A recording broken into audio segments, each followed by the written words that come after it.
Hello दोस्तों, inflammation यानी सूजन बहुत सारे तरह की बीमारियां शरीर में उत्पन्न कर सकती है, बहुत सारे तरह की प्रॉब्लम्स कर सकती है। इसको कम करने के लिए कुछ डाइटरी सप्लीमेंट्स पर आज हम बात करेंगे।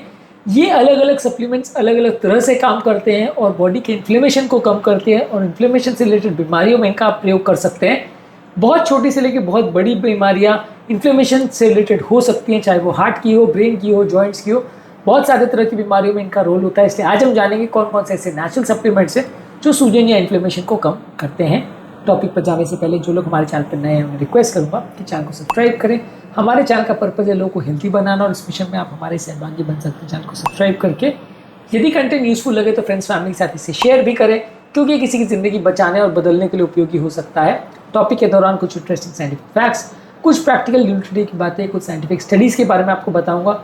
हमारे ओपीडी की कुछ किस्से कहानी और वर्डिक्ट भी आपको बताऊंगा, इसलिए बने रहे हमारे साथ यहीं तक। चलिए शुरू करते हैं हमारे साथ हेल्थ का सफर। क्या आपके परिवार में इन्फ्लेमेशन को कम करने के लिए कोई दवाइयाँ या सप्लीमेंट्स कोई व्यक्ति ले रहा है? कमेंट सेक्शन में लिखकर हमें बताएं। ओमेगा 3 फैटी एसिड जो कि फिश ऑयल या एल्गे वाले ऑयल में होता है, ये बॉडी के इन्फ्लेमेशन को कम करता है। ये बॉडी के प्रो इन्फ्लेमेटरी केमिकल्स जो प्रोस्टाग्लैंडिन्स होते हैं उनको कम करता है। जॉइंट पेन में, हार्ट डिजीज में और ऑटो इम्यून कंडीशंस को कम करने में इसका काफ़ी रोल है। ब्रेन की कई बीमारियों में भी इसका रोल होता है। इसका डोज जो है 1 to 3 ग्राम्स पर डे है। इसमें EPA यानी इकोसापेंटानिक एसिड और DHA डोकोसाहेक्सेनुक्लिक एसिड, इन दोनों का combined total effective dose 1 to 3 grams per day होना चाहिए। इसको ज़्यादा मात्रा में लेने से थोड़ा ब्लीडिंग का रिस्क हो सकता है, खासकर अगर पेशेंट पहले से ही ब्लड थिनर पे हो। दिन भर में 1 से 2 कैप्सूल आप इसके ले सकते हैं। नेक्स्ट है कर्क्यूमिन, जो कि हल्दी के अंदर होता है। मल्टीपल इन्फ्लेमेटरी पैथवेज खासकर NF बीटा पाथवे को एक्टिवेट करता है। ये आर्थराइटिस के, जॉइंट के सूजन में और मेटाबॉलिक प्रॉब्लम्स में उपयोगी है। इसको यदि आप ब्लैक पेपर यानी काली मिर्च के साथ लेते हैं या फैट के साथ लेते हैं तो उसका अब्जॉर्प्शन ज़्यादा अच्छा होता है। अगर किसी व्यक्ति को गॉल ब्लैडर का प्रॉब्लम है या ब्लड थिनर पे है तो वहाँ पे इससे थोड़ी प्रॉब्लम हो सकती है। नेक्स्ट इंपॉर्टेंट चीज़ है जिंजर यानी अदरक का एक्सट्रैक्ट। ये बॉडी के इन्फ्लेमेटरी एंजाइम जैसे कॉक्स और लॉक्स एंजाइम को इनहिबिट करता है। पेन किलर दवाइयों की तरह से काम करता है। ये जॉइंट पेन में, मसल के दुखाव में और डाइजेस्टिव इन्फ्लेमेशन में काम कर सकता है। टिपिकली इसका डोज जो है वो 500 से 1000 मिलीग्राम पर डे होता है। इसका एक्सट्रैक्ट का स्टैंडर्डाइज एक्सट्रैक्ट होना चाहिए, लेकिन इससे थोड़ा साइड इफेक्ट ये हो सकता है कि पेट में जलन और पेट खराब होने की प्रॉब्लम कुछ लोगों को हो सकती है। इसके अलावा इंडियन फ्रैंकिनसेंस यानी बॉस्वेलिया सेराटा, जो कि ल्यूकोट्राइन्स को इनहिबिट करता है और ये क्रॉनिक इन्फ्लेमेशन को कम करता है। ये ऑस्टियोआर्थराइटिस, इन्फ्लेमेटरी बाउल डिजीज और एस्थमा के पेशेंट में उपयोगी होता है। ये स्टैंडर्डाइज एक्सट्रैक्ट्स में अगर अवेलेबल है तो अच्छा काम करता है। पेट थोड़ा खराब कर सकता है, लेकिन ज़्यादातर लंबे समय में ये यूज़ करने के लिए सेफ है। इसके अलावा विटामिन डी बहुत कॉमनली यूज होता है। ये इम्यून रिस्पॉन्स को इंप्रूव करता है, बॉडी के इन्फ्लेमेशन को कम करता है। अगर बॉडी में विटामिन डी की कमी है तो इन्फ्लेमेशन ज़्यादा होगा और ऑटो इम्यून डिजीज का रिस्क ज़्यादा होता है। नॉर्मली इसका ब्लड लेवल अगर 20 नैनोग्राम्स पर ml से कम है तो कई बार लोग को इन्फ्लेमेशन ज़्यादा होता है। बहुत ज़्यादा मात्रा में लेने से भी कई बार नुकसान करता है, पर इसको नॉर्मल लेवल पर मेंटेन करना इन्फ्लेमेटरी पैथोलॉजीज के लिए अच्छा माना जाता है। इसके अलावा अगर बॉडी में मैग्नीशियम की कमी भी है तो वो भी प्रॉब्लम करती है। अगर मैग्नीशियम आप लेते हैं तो ऑक्सीडेटिव स्ट्रेस को और इंसुलिन सेंसिटिविटी को इंप्रूव करता है। अगर किसी व्यक्ति को मैग्नीशियम की कमी है बॉडी में तो इन्फ्लेमेटरी मार्कर जैसे सी रिएक्टिव प्रोटीन बढ़ जाता है। यदि आप इसको मैग्नीशियम ग्लाइसिनेट या साइट्रेट के फॉर्म में लेते हैं तो ज़्यादा बेटर इसका पाचन होता है, साइड इफेक्ट्स भी कम होते हैं। बहुत ज़्यादा मात्रा में आप इसे लेते हैं तो लूज मोशन या डायरिया हो सकता है, खासकर यदि आप मैग्नीशियम ऑक्साइड के फॉर्म में से ले रहे हैं तो ज़्यादा प्रॉब्लम हो सकती है। इसके अलावा ग्रीन टी एक्सट्रैक्ट, खासकर EGCG करके केमिकल होता है, वो काफ़ी उपयोगी होता है। इसमें पॉलीफिनॉल्स होते हैं जो कि ऑक्सीडेटिव स्ट्रेस को कम करते हैं और इन्फ्लेमेशन यानी सूजन को कम करते हैं। हार्ट की हेल्थ, ब्रेन की हेल्थ और मेटाबॉलिक फंक्शन के लिए अच्छा है। ज़्यादातर इसको स्टैंडर्ड डोज 250 से 500 मिलीग्राम डोज में यूज़ किया जाता है।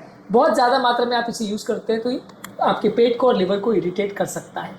इसके अलावा रेस्वेराट्रोल, जो कि एंटी इन्फ्लेमेटरी और एंटी एजिंग कंपाउंड है, अल्कोहल में, ग्रेप्स में यानी रेड ग्रेप्स में और बेरीज में मिलता है, पर बहुत कम मात्रा में मिलता है। यदि आप इसको एक्सट्रैक्ट के फॉर्म में लेते हैं तो ये सूजन को कम करता है और हार्ट डिजीज और डायबिटीज़ के पेशेंट्स में मदद करता है, पर ये ब्लड को ज़्यादा पतला कर सकता है, ब्लड थिनर के साथ इंटरैक्ट कर सकता है। नेक्स्ट है क्वर्सेटिन। ये एक नेचुरल फ्लैविनॉइड है जो कि इम्यून सेल को स्टेबलाइज करता है और हिस्टामिन रिलीज को कम करता है। अगर किसी को एलर्जी रिलेटेड इन्फ्लेमेशन है और रेस्पिरेटरी प्रॉब्लम्स है तो वहाँ मदद करता है। यदि इसको विटामिन सी के साथ लेते हैं तो ज़्यादा अच्छे इफेक्ट्स आते हैं। ये जनरली सेफ है, पर बहुत ज़्यादा हाई डोज में लेने से सर दर्द कर सकता है। इसके अलावा यदि आप नेचुरल बैक्टीरिया यानी बेनिफिशियल बैक्टीरिया लेते हैं तो ये भी इन्फ्लेमेशन को कम करते हैं, आपकी इम्यूनिटी को इंप्रूव करते हैं और लीकी गट सिंड्रोम को कम करने में मदद करते हैं। लीकी गट सिंड्रोम को ऑलरेडी हमने कल वीडियो में डिस्कस किया है। कुछ इसके स्ट्रेन आपकी बॉडी के इन्फ्लेमेटरी मार्कर्स जैसे CRP और TNF अल्फा को भी कम करते हैं। यह आपकी डाइजेस्टिव हेल्थ, आपकी इम्यूनिटी और आपकी बॉडी के इन्फ्लेमेशन को कम करने में मदद करता है। अगर आप इसको बहुत ज़्यादा मात्रा में लेते हैं तो ये थोड़ा ब्लोटिंग का प्रॉब्लम कर सकता है, और यदि किसी को इम्यूनिटी कॉम्प्रोमाइज है तो वहाँ पे इसे प्रॉब्लम हो सकती है, पर अदरवाइज ज़्यादातर पेशेंट्स के लिए मददगार होता है। तो इस मामले में आज हमने बात करी कौन कौन से ऐसे इंपॉर्टेंट सप्लीमेंट्स है जो आपकी इन्फ्लेमेशन को कम करते हैं। इसमें ज़्यादातर सप्लीमेंट्स आपको दवाइयों दुकानों में भी शायद ना मिले, आपको हर्बल शॉप्स में या ऑनलाइन मिल सकते हैं, या स्पेशली ऑर्डर करवा के आप इनको ले सकते हैं। आप किसी दुकान में जाके बोलोगे मुझे इसका एक्सट्रैक्ट दो, उसका एक्सट्रैक्ट दो, तो शायद आपको ना मिले, पर डॉक्टर प्रिस्क्राइब करे या डॉक्टर इनको मंगवा के दे तो आपको अवेलेबल हो सकती है। अलग अलग तरह के जॉइंट पेन, स्टिफनेस और पेट के इश्यूज में, बॉडी के इन्फ्लेमेशन रिलेटेड बीमारियां में ये सप्लीमेंट्स काम कर सकते हैं। इनको ओवरडोज नहीं लेना चाहिए, नहीं तो नुकसान कर सकते हैं, पर लंबे समय में बहुत सारी मेटाबॉलिक प्रॉब्लम्स और बहुत सारी इन्फ्लेमेशन रिलेटेड प्रॉब्लम्स में ये सप्लीमेंट्स आपकी मदद करते हैं। यदि किसी को मेटाबॉलिक प्रॉब्लम्स होती है, डायबिटीज, ओबेसिटी होती है या स्ट्रेस होती है, तो वैसे केस में मैग्नीशियम, ओमेगा 3 फैटी एसिड्स और विटामिन डी आपके काफ़ी मदद कर सकते हैं। ये सप्लीमेंट्स सही मात्रा में लेने से बॉडी की बहुत सारी बीमारियों से आपको बचा सकते हैं। उम्मीद करूंगा कि आज के टॉपिक में कुछ नया जानने को मिला होगा। जो लोग हमारे चैनल पर नए हैं, मैं रिक्वेस्ट करूंगा कि चैनल को सब्सक्राइब करें।